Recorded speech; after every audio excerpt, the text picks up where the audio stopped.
Okay mga kabihero, araw po ng Miyerkules at si Delia po ay nasa school at nagpapa-enroll kay Gabriel. So tanghali na. Tayo po ay magluluto na kung ano po yung ating pwedeng maiulam mga kabihero. So nagpabili po tayo kay Gabs ng sayote at kaunting manok para gawin po nating tinula para pang-ulam po sa tanghalian ngayong araw mga kabihero. So 100 piso po ito.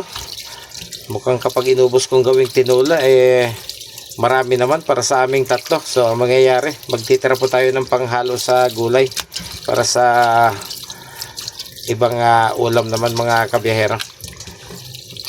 Yung 4 na piraso nito siguro ay sapat naman para sa tinula plus counting sabaw. Okay, tuloy na po natin yung paghahanda ng ating ricado.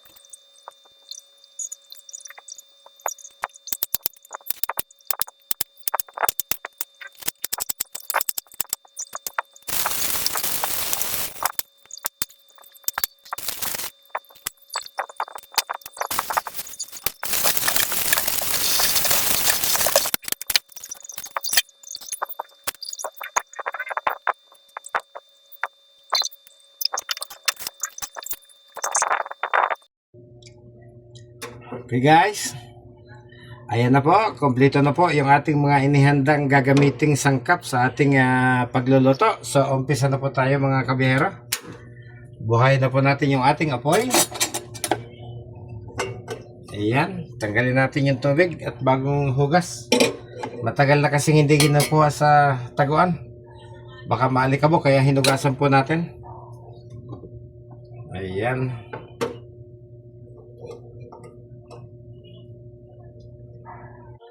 Okay, mainit na po siya mga kabihero.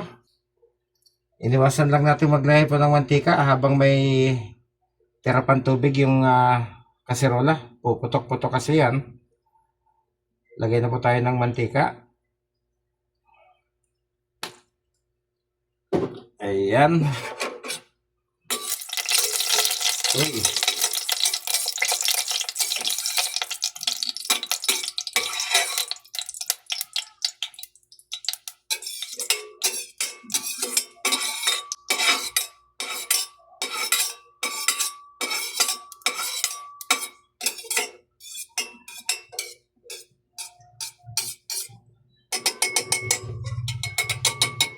Okay, mainit na siya. Okay, lagay na natin ang ating luya. Lagay na po natin yung ating sibuyas.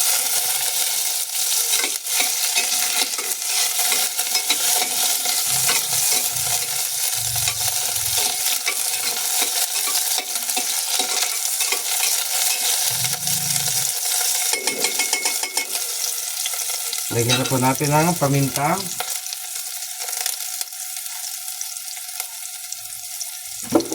Ayan.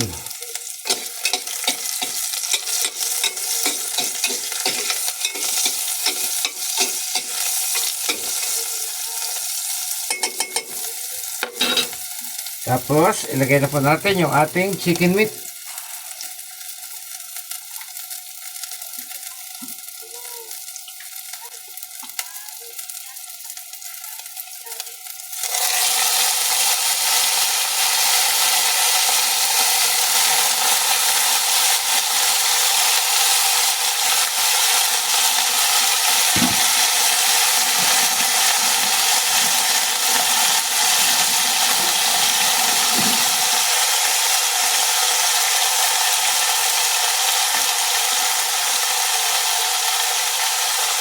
Mamaya na po natin lalagyan ng tubig mga kabihero para walang langsa. Patuyuin po muna natin yung sariling tubig ng karne.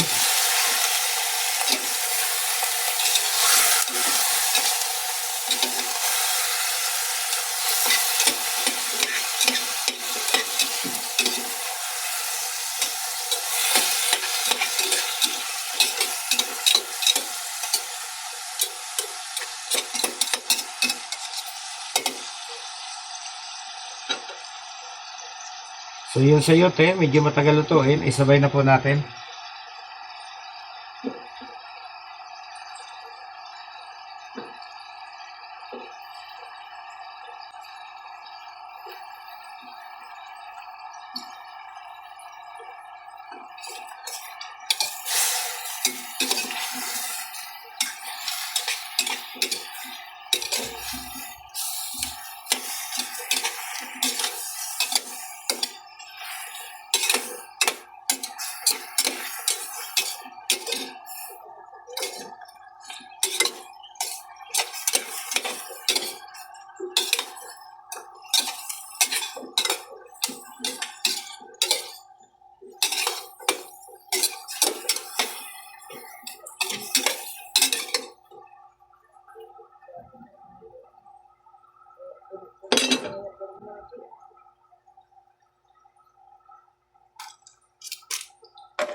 Check tayo bago natin sabawan.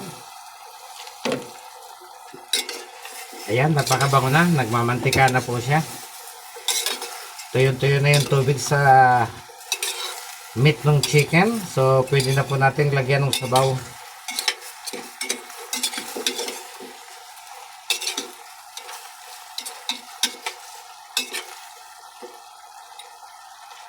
So, ang isang kulang po doon sa ating niluluto ay tanglad. Nakalimutan pong bumili.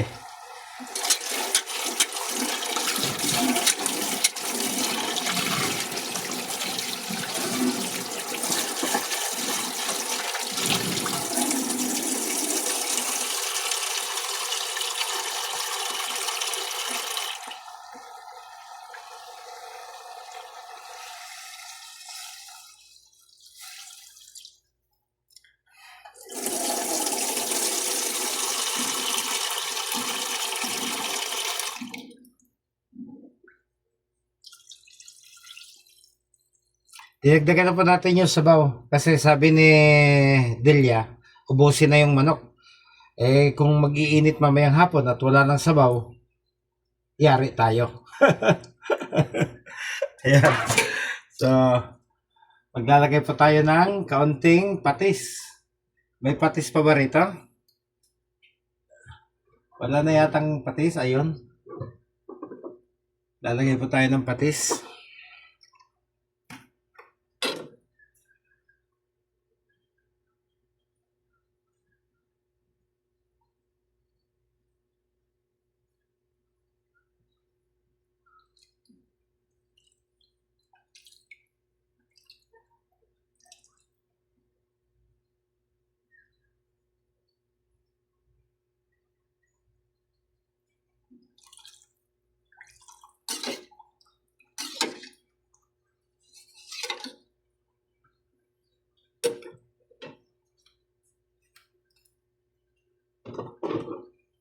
Okay. Ilagay na po natin yung ating siling green at mamaya naman ay ipapahabol natin yung ating dahon ng sili. Ayan. Lagay po tayo ng kaunting pampalasa.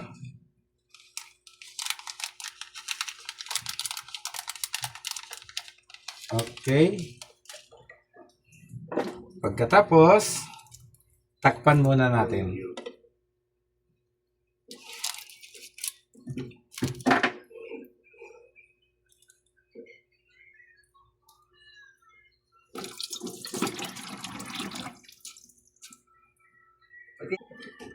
Okay, check tayo mga kabihero. So ayan, kulong-kulong na po siya. Luto na yung kanyang karne. At sa tingin ko ay luto na rin po yung kanyang sayote. So, pwede na po nating ilagay itong ating talbos ng sili.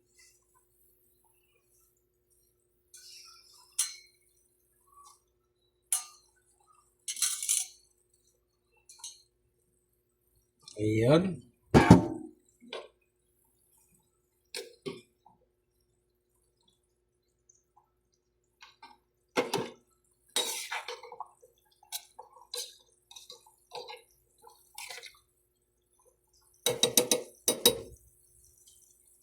Okay. Tapos na po lutuin natin yung ating ulam. Nakasalang na rin po sa rice cooker yung ating kanin. Ihintayin na lang po nating mainin para sakto po sa oras ng tanghalian. Bye-bye! Salamat!